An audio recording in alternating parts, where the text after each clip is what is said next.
ओम शांति। 13 अक्टूबर 2025। आज की मुरली। मीठे बच्चे, तुम्हें देवता बनना है, इसलिए माया के अवगुणों का त्याग करो। गुस्सा करना, मारना, तंग करना, बुरा काम करना, चोरी चकारी करना, यह सब महापाप है।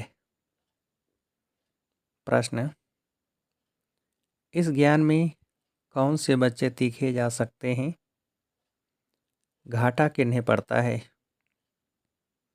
उत्तर: जिन्हें अपना पोता मेल रखना आता है, वह इस ज्ञान में बहुत तीखे जा सकते हैं। घाटा उनको पड़ता है जो देही अभिमानी नहीं रहते। बाबा कहते, व्यापारी लोगों को पोता मेल निकालने की आदत होती है, वह यहाँ भी तीखे जा सकते हैं। गीत। मुखड़ा देख ले प्राणी। ओम शांति। रूहानी पाठधारी बच्चों प्रति बाप समझाते हैं, क्योंकि रूह ही पाठ बजा रही है बेहद के नाटक में। है तो मनुष्यों का न। बच्चे इस समय पुरुषार्थ कर रहे हैं, भल वेद शास्त्र पढ़ते हैं, शिव की पूजा करते हैं, परंतु बाप कहते हैं, इनसे कोई मेरे को प्राप्त नहीं कर सकते, क्योंकि भक्ति है ही उतरती कला। ज्ञान से सद्गति होती है, तो जरूर कोई से उतरते भी होंगे। यह एक खेल है जिसको कोई भी जानते नहीं। शिवलिंग को जब पूजते हैं तो उनको ब्रह्म नहीं कहेंगे, तब कौन है जिसको पूजते हैं? उनको भी ईश्वर समझ पूजा करते हैं। तुम जब पहले पहले भक्ति शुरू करते हो तो शिवलिंग हीरे का बनाते हो। अभी तो गरीब बन गए हैं तो पत्थर का बनाते हैं। हीरे का लिंग उस समय 4-5 हजार का होगा। इस समय तो उनका दाम 5-7 लाख होगा। ऐसे हीरे अभी मुश्किल निकलते हैं। पत्थर बुद्धि बन गए हैं तो पूजा भी पत्थर की करते हैं, ज्ञान बिगर। जब ज्ञान है तो तुम पूजा नहीं करते हो। चैतन्य सम्मुख में है, उनको ही तुम याद करते हो। जानते हो, याद से विकर्म विनाश होंगे। गीत में भी कहते हैं, हे बच्चों, प्राणी कहा जाता है आत्मा को। प्राण निकल गया, फिर जैसे मुर्दा है, आत्मा निकल जाती है। आत्मा है अविनाशी। आत्मा जब शरीर में प्रवेश करती है तब चैतन्य है। बाप कहते हैं, ये आत्माएं अपने अंदर जांच करो, कहाँ तक दैवी गुणों की धारणा हुई है। कोई विकार तो नहीं है। चोरी चकारी आदि का कोई आसुरी गुण तो नहीं है ना। आसुरी कर्तव्य करने से फिर गिर पड़ेंगे, इतना दर्जा नहीं पा सकेंगे। खराब आदत को मिटाना जरूर है। देवता कभी कोई पर गुस्सा नहीं करते। यहाँ असुरों द्वारा कितनी मारें खाते हैं, क्योंकि तुम दैवी संप्रदाय बनते हो तो माया कितनी दुश्मन बन पड़ती है।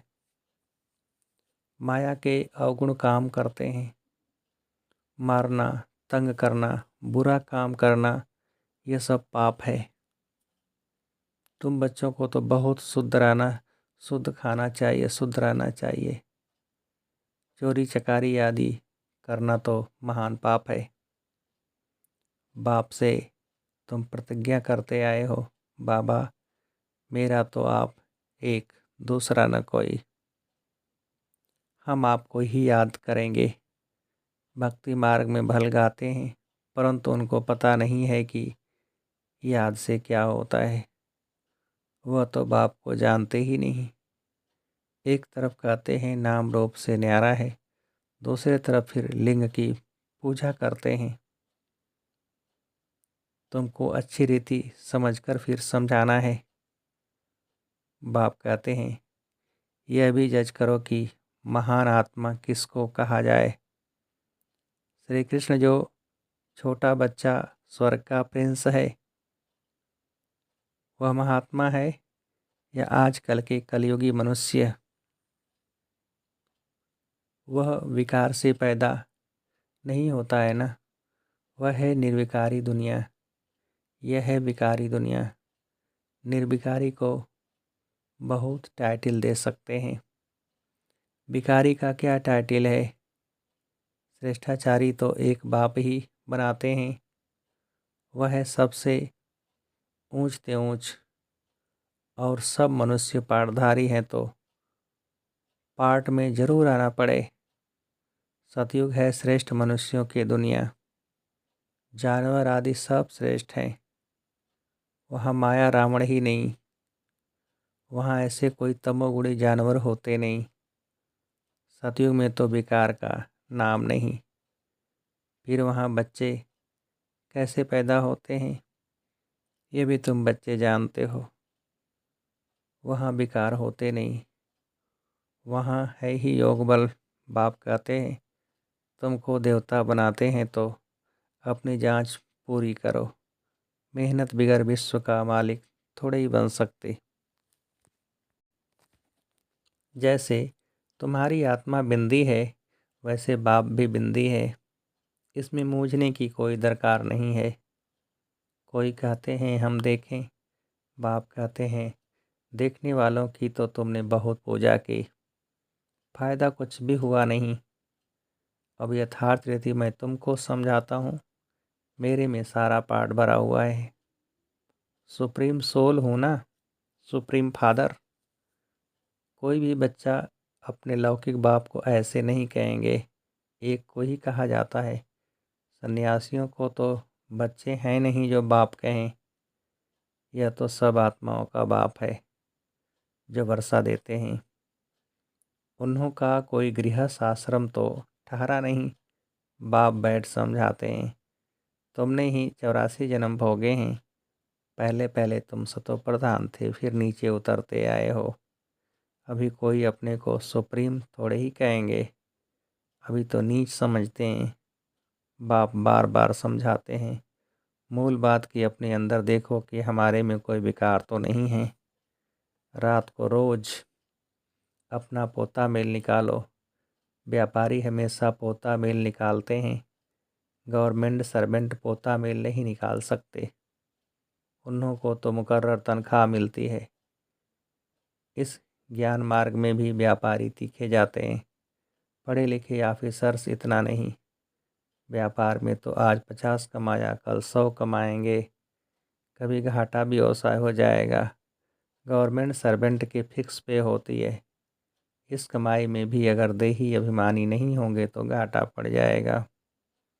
माताएं तो व्यापार करती नहीं, उनके लिए फिर और ही सहज है। कन्याओं के लिए भी सहज है, क्योंकि माताओं को तो सीढ़ी उतरनी पड़ती है। बलिहारी उनकी जो इतनी मेहनत करती हैं। कन्याएं तो बेकार में गई ही नहीं जो छोड़े फिर क्या। पुरुषों को तो मेहनत लगती है, कुटुंब परिवार के संभाल करनी पड़ती है। सीढ़ी जो चढ़ी है वह सारी उतरनी पड़ती है। घड़ी घड़ी माया थप्पड़ मार गिरा देती है। अभी तुम बीके बने हो। कुमारियाँ पवित्र ही होती हैं। सबसे जास्ती होता है पति का प्रेम। तुम्हें तो पतियों का पति परमात्मा को याद करना है और सबको भूल जाना है। माँ बाप का बच्चों में मोह होता है। बच्चे तो हैं ही अनजान, शादी के बाद मोह शुरू होता है। पहले स्त्री प्यारी लगती, फिर विकारों में ढकेलने की सीढ़ी शुरू कर देते हैं। कुमारी निर्विकारी है तो पूजी जाती। तुम्हारा नाम है बीके। तुम महिमा लायक बन फिर पूजा लायक बनते हो। बाप ही तुम्हारा टीचर भी है, तो तुम बच्चों को नशा रहना चाहिए, हम स्टूडेंट हैं, भगवान जरूर भगवान भगवती ही बनाएंगे। सिर्फ समझाया जाता है भगवान एक है, बाकी सब हैं भाई भाई, दूसरा कोई कनेक्शन नहीं। प्रजापिता ब्रह्मा से रचना होती है, फिर वृद्धि होती है, आत्माओं की वृद्धि नहीं कहेंगे, वृद्धि मनुष्यों की होती है। आत्माओं का तो लिमिट नंबर है, बहुत आते रहते हैं, जब तक वहाँ है आते रहेंगे, झाड़ बढ़ता रहेगा, ऐसे नहीं कि सूख जाएगा। इनकी भेंट बनेन ट्री से की जाती है, फाउंडेशन है नहीं, बाकी सारा झाड़ खड़ा है। तुम्हारा भी ऐसे है, फाउंडेशन है नहीं, कुछ न कुछ निशानी है। अभी तक भी मंदिर बनाते रहते हैं। मनुष्यों को थोड़ा ही पता है कि देवताओं का राज्य कब था, फिर कहाँ गया। यह नॉलेज तुम ब्राह्मणों को ही है।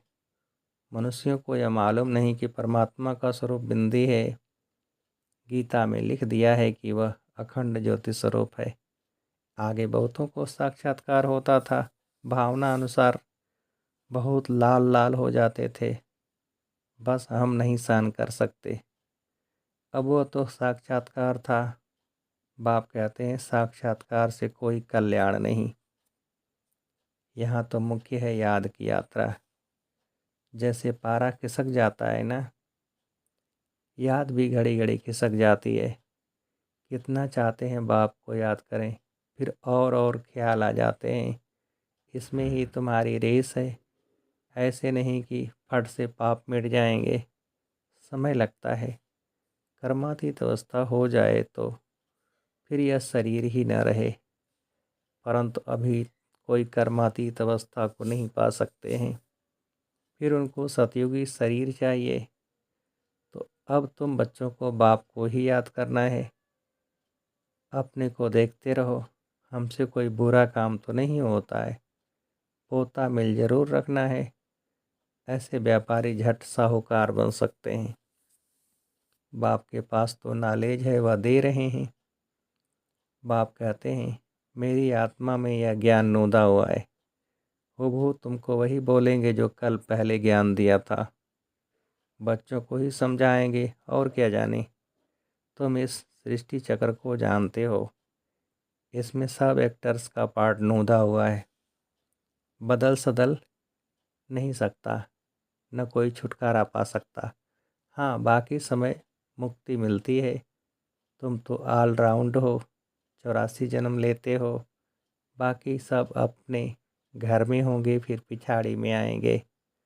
मोक्ष चाहने वाले यहाँ आएंगे नहीं, वह फिर पिछाड़ी में चले जाएंगे।